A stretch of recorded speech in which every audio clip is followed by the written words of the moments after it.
Herkese merhabalar, ben Huri. Huri Metek Mutfak'ta mutfağıma hoş geldiniz. Sizler için bahçe biberleri ile dolma tarifi hazırlıyorum. Bahçeden topladığım dolmalık biberlerim var. Sap kısımlarını ittirerek çekirdek kısımlarını çıkartıyorum. Tüm biberleri temizlemeye devam ediyorum.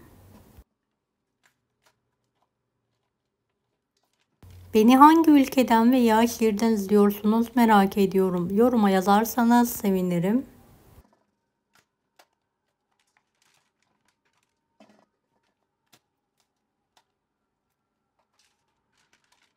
Biberlerin hepsini temizledikten sonra bol su yardımıyla yıkayalım ve bir süzgeç üzerine alarak fazla suyunu süzdürelim.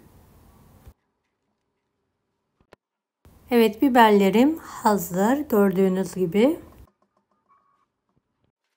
8 adet küçük kuru soğanım var. Yemeklik olacak şekilde doğruyorum.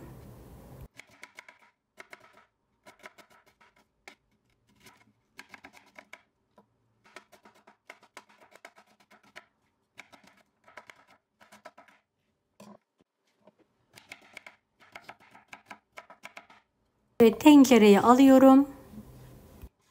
Zeytinyağıyla kavuruyorum. Kokusu çıkan soğanların üzerine 2 su bardağı suda beklettiğim yıkadığım baldo pirinci ekliyorum. 1 tatlı kaşığı tuz ilavesi yapalım. Sürekli karıştırarak pirinçlerimizi topak olana kadar kavuralım.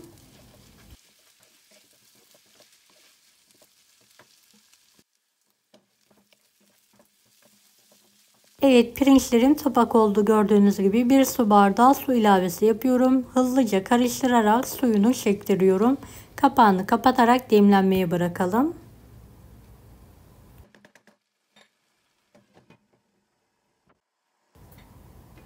Evet, bir karıştırıyorum. Tamamen suyunu çekince altını kapatıyorum.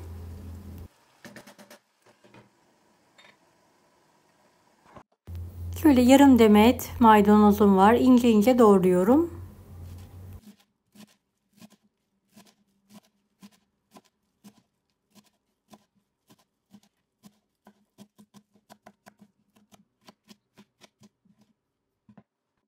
Soğuttuğum iç harcımın içine maydanozu ekliyorum. Kuru nane, acı pul biber, karabiber, toz biber ekleyerek biraz da buzluğumda dereotum vardı. En son ekleyerek tüm malzemeyi karıştırıyorum. İç harcım hazır. Evet, dolmalık biberleri bir çay kaşığı yardımıyla fazla bastırmadan aralıklar oluşturarak dolduralım. Girişlerimiz yarı çiğ olduğu için fazla doldurmayalım. Taşmalar yapabilir. Evet. Hafif hafif bastıra bastıra aralarda boşluk bırakarak dolmalık biberlerin hepsini dolduruyorum. Son biberimi de hızlı bir şekilde dolduruyorum. İç harcı ve pirincim tam denk gitti.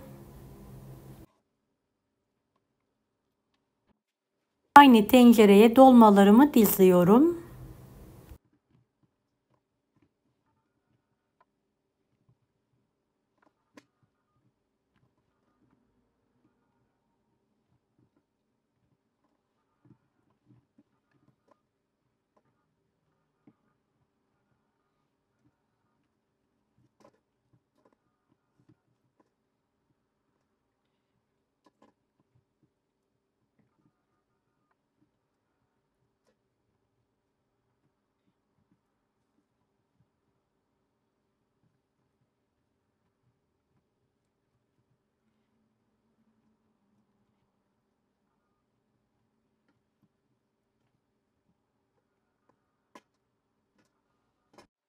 Evet, pişmeye hazır.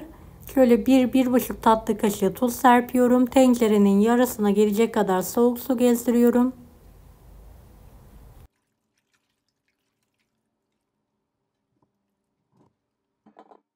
Kapağını kapatarak ocağın üzerine alalım. Kaynayana kadar yüksek, daha sonra kısık ateşte pirinçlerimiz pişene kadar pişirmeye bırakalım. Üzeri için tartılı yağ hazırlayalım. Şöyle 5-6 yemek kaşığı tartıyı küçük bir tavanın içine alıyorum. Biraz da zeytinyağı koyarak eritmeye bırakıyorum.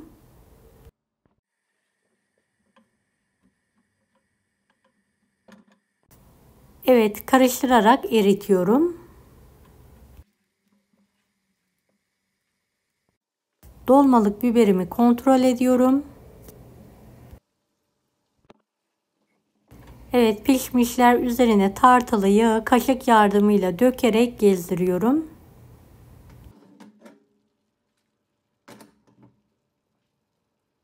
Kapağını kapatarak şöyle 5 dakika daha pişirelim.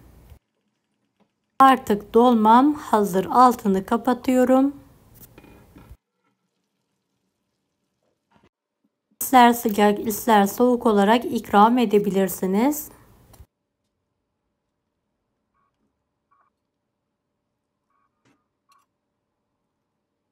Sizlere yakından gösterebilmek için şöyle bir tabak gösteriyorum. Lokum gibi pişen dolmalık biberle yaptığım dolmam hazır.